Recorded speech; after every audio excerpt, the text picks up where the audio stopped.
บ้านนี่ยังบ่ทันมีเงินเวลาเพราะหลังนะพี่น้องเลยซาบอสมบูรณ์เข้ามา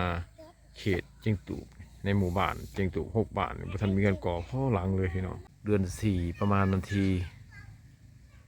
24 25ก็จะก็เริ่มซักเข้าให้แล้วนะพี่น้องปีนี้แห่งว่าเป็นปีที่ว่าฝนตกแต่หัวปีพี่น้องก็จะ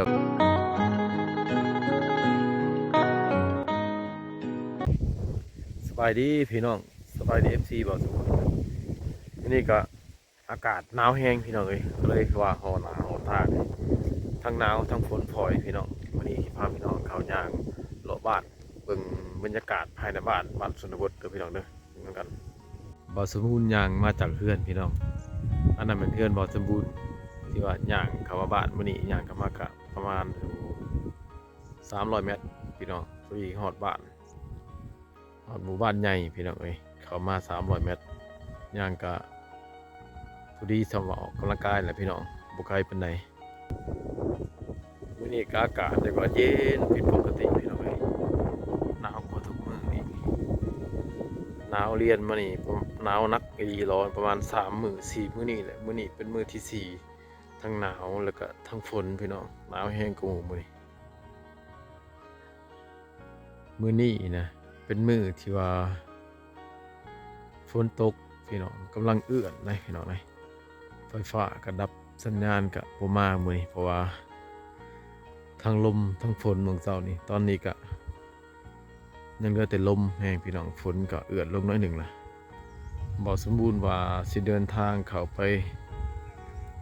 เขตจุดซุมพี่น้องเขตจุดซุมเชียงตูบแต่ว่าไปบ่ฮอดเนื่องจากว่าทางนั้นฝนตกหนักไปบ่ได้พี่น้องก็เลยแวะอยู่ที่บ้านนานี่ก่อนช่วงนี้ฤดูกาลนี้ก็เป็นที่ว่า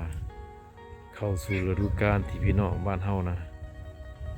ก็จะกำลังทางไห่ทางสวนนะพี่น้องเลยคือช่วงนี้เลยถ้าว่าวิทย์เดือนนี้ไปพี่น้องก็เจ้าก็จะเข้าสู่ฤดูกาลแบบว่าซักเข้าไห่ได้พี่น้องเลยถ้าว่าวิทย์เดือนนี้ไปตกเดือน4ประมาณนาที24 25ก็จะก็เริ่มซักเข้าไห่แล้วพี่น้องปีนี้แห่งว่าเป็นปีที่ว่าฝนตกแต่หัวปีพี่น้องก็เจ้าก็จะเริ่มซักเข้าไห่ตั้งแต่หัวปีเลยนะคือเข้าไห่ก็เจ้าพี่น้องก็เจ้าเริ่มซักตั้งแต่เดือน4วันที่20ปลายนี่ฮอดเดือน9พี่น้องฮอดเดือนกันยายนก็เจ้าก็ได้ฮู้แล้วได้เขาก็เจ้าถ้าเป็นไวพี่น้องหมู่บ้านนี้ก็มีเศรษฐกิจที่ว่าดีกว่าบ้านอื่นนะพี่น้องเรือนซานก็มีแต่หลังบ้าใหญ่บ่ค่อยจะมีเรือนหลังน้อยคือเขตบ้านอื่นๆพี่น้องเพราะว่าก็เจ้ามีสวนต้นไม้อุตสาหกรรมเป็นต้นเป็นอย่างบัวหลายพี่น้องเวลาก็เจ้าตัดขายก็เจ้าก็สร้างชีวิตครอบครัวเห็นให้บ้านก็เจ้าก็สร้างเรือนสร้างซานเห็นให้ก็เจ้าก็ผ่านพ้นออกจากความทุกข์ยากไปได้บาดก้าวหนึ่งนะหมู่บ้านนี้ก็บ่ไกลปานใดพี่น้องแต่ว่าพี่น้องอยากเข้ามาเที่ยวนะออกจากนี่ไปหาเมืองสิโปนก็ประมาณอยู่70กว่ากิโลเมตรพี่น้องแต่ว่าเส้นทางก็เป็นเส้นทางแดงเข้ามาเส้นทางแดงแต่ว่ามันก็สะดวกสบายแหละพี่น้องมันสามารถเที่ยวได้2 ฤดูเข้ามาถ้าว่าพี่น้องจะเข้ามาสัมผัสอากาศหนาวมาอยู่กับขอบเขตชนบทเขตนี้พี่น้องถ้าพี่น้องเข้ามาฮอดนะบ่สมบูรณ์ว่าพี่น้องจะบ่ผิดหวังแน่นอนพี่น้องเกี่ยวกับวิวธรรมชาติและเกี่ยวกับสภาพอากาศพี่น้องจะพึงพอใจแฮงถ้าว่าท่านผู้ชมหรือว่าพี่น้องมักบรรยากาศแบบเย็นๆหรือว่าแบบบรรยากาศแบบธรรมชาติล้วนนะพี่น้องก็มาเจ้าบ่ผิดหวังแน่นอน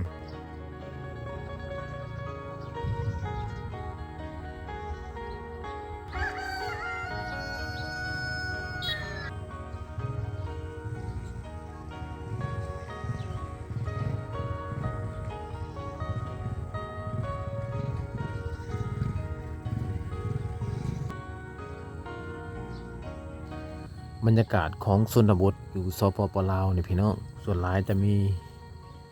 ตั้งแต่ชนเผ่าอาศัยอยู่เด้อพี่น้องนะถ้าเป็นชนเผ่าลาวลุ่มหรือว่าชนเผ่าไทยอาจจะบ่อาศัยอยู่ตามเขตผู้ดอยเด้อพี่น้องส่วนหลายจะเป็นช ชนเผ่าแบบชนเผ่าบลูชนเผ่ามะกองชนเผ่าตีถ้าเป็นภาคเหนือก็จะเป็นชาวเผ่ามุ่งนะพี่น้องนะพี่น้องถึงว่าเศรษฐกิจของเขาเจ้าจะดีปานใดก็อย่าพี่น้องเขาเจ้าเฮ็ดเฮือนก็จะเฮ็ดแต่เฮือนใหม่ไปนี่แหละเฮ็ดเฮือนแบบคล้ายคือเฮือนเพราะว่าดั้งเดิมนะพี่น้องเพราะว่าเฮือนปูนหรือว่าเฮือนเวลาเนี่ยเขาเจ้ายังบ่ทันฮู้แล้วก็สร้างเขตนี้จะบ่มีคนที่ว่าเฮ็ดเฮือนปูนหรือว่าเฮือนเวลาเป็นพี่น้องเพราะว่ามันบ่ทันมีไผพาเขาเจ้าเฮ็ดแล้วก็สร้างก็บ่ทันฮู้วิธีเฮ็ดคือกันพี่น้องเอ้ย เขาเจ้ามีเงินมีคำเขาเจ้าก็จะเฮ็ดเฮือนแบบนี้นะพี่น้องเอ้ยเฮือนก่อหันถือว่าใน6บ้านนี่ยังบ่ทันมีเฮือนเวลาพอหลังนะพี่น้องเด้ซาบ่สมบูรณ์เข้ามา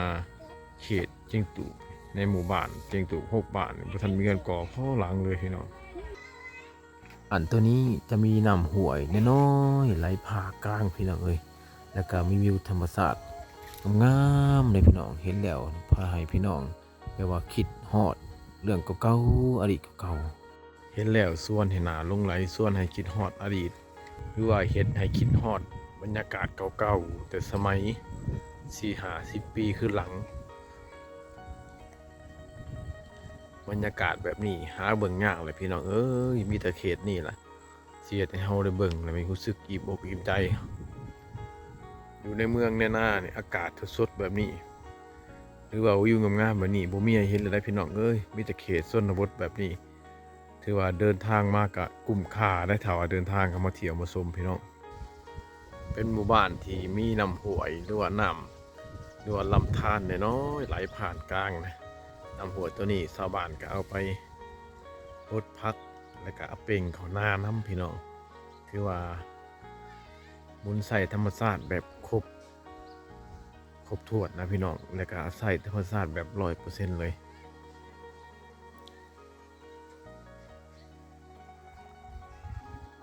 เฮ็ดหัวเฮ็ดสวนก็บ่ต้องเปลืองเงินซื้อเลยพี่น้องเลยอาศัยไม้จากธรรมชาตินี่ตัดมาแล้วก็มาจักมาสานเอาพี่น้องบ่ต้องจำเป็นต้องซื้อตะปูบ่จำเป็นต้องซื้อน้ำมักจับหรือว่าซื้อลวดหรือว่าก่อกำแพงพี่น้องบัวสำนีก็มีความปลอดภัยแหละบ่เพียงแต่ว่าอยู่สัตว์บ่ให้ง่วยควายเขากินเครื่องปลูกกับพ่อแล้วพี่น้องเอ้ยสำหรับโจรหรือว่าขโมยนะบ่มีดอกพี่น้องคันมาเว้าเรื่องความปลอดภัยนี่แฮงว่าหับประกันได้ห้อยส่วนห้อยเลยพี่น้องเอ้ยบ่เรื่องว่าความวุ่นวายภายในบ้านหรือว่าลักเล็กขโมยน้อยหรือว่าโจรผู้ที่ก่อการร้ายภัยธรรมชาติ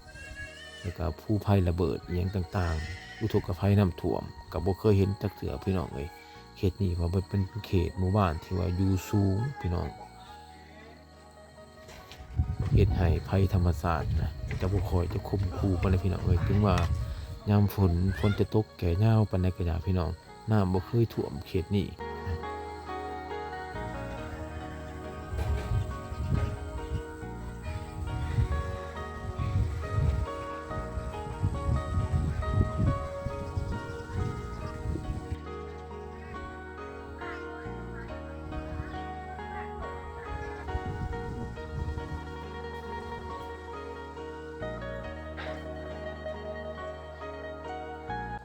หลังจากที่ว่าเลาะเมื่อยแล้วพี่น้องบ่สมบูรณ์จะพาพี่น้องมาเบิ่งเฮือนหลังน้อยที่ว่าเขาเจ้าสร้างขึ้นโดยภูมิปัญญาของชาวบ้านและก็ใช้สิ่งของที่ว่าเศษเหลือจากสงครามโลกครั้งที่2นั่นคือสงครามเวียดนามนะพี่น้องเขาเจ้าก็เอาเครื่องที่ว่าเศษเหลือจากสงครามมาเฮ็ดเป็นเฮือนในพี่น้องในท่อตัวนี้เป็นท่อลำเลียงน้ำมันสมัยสงครามโลกสงครามเวียดนามพี่น้องมันลงเหลืออยู่ในภูในผาเขาเจ้าก็เอามาตัดแล้วก็เห็ดเสาเฮือนต่อกับไม้อันนี้ก็เป็นแบบว่ากันปวกเฮือนพี่น้องเอ้ยสำหรับทางเทิงมันก็เจ้าก็ใส่ตอกพี่น้องเอ้ยใส่ตอกมัดเอาคือว่าบ่มีตะปูเลยนะเห็ดเฮือนเห็ดมีแต่แบบว่าภูมิปัญญาของชาวบ้านล้วนๆเลยพี่น้องเอ้ย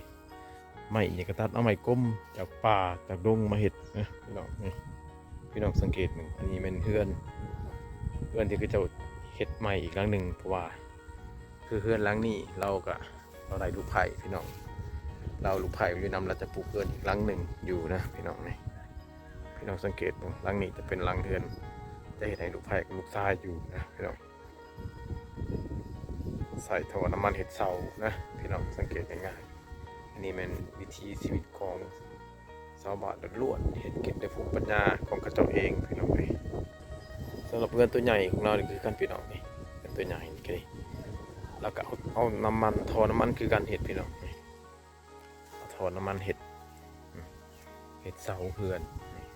ท่อน้ำมันที่ลงเรือจะเสียสงครามพามันกับใส่พาไม่เหี้ยสับแล้วก็เอาตอกมัดเอาพี่น้องเนี่ยบุคอยจะห่อนพี่น้องไอเขตนี่ถึงว่าสิมุงสังกะสีกระดาบุห่อน เพราะว่าอุณหภูมิสูงสุดของเดือนหาเลยพี่น้องนะที่ว่ามันแล้วสงกรานต์ไปหาอุณหภูมิขึ้นมีเพียงแต่25 องศาสูงสุดอีหลีล้อกับประมาณ30 องศาเท่านั้นนะพี่น้องห่อนก็จะห่อนภายในแต่5 วัน50 วันเท่านั้นแต่หันก็จะเริ่มเข้าอากาศเย็นปกติคือเก่าพี่น้อง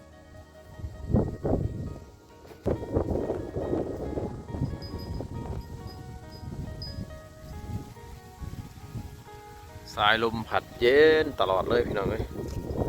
มุดมือเลยบ่เห็นแสงตะเวน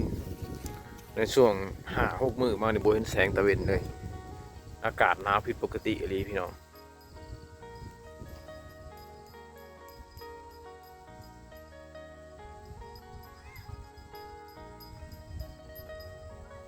เอาล่ะพี่น้องสำหรับบ่าวสมบูรณ์กับภาพพี่น้องเลาะชมหมู่บ้านหลังจากที่ว่าบ่าวสมบูรณ์ปริญญาเข้ามาบ้านกันเป็นทิศ2 ทิศแล้วพี่น้องเอ้ยบ่าวสมบูรณ์กับภาพพี่น้องเข้ามาเลาะเบิ่งบรรยากาศแล้วก็มาชม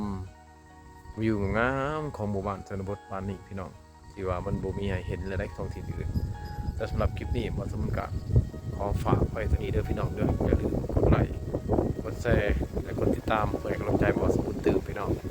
ขอขอบใจพี่น้องที่รับชมคลิปบ่าวสมบูรณ์ขอขอบใจ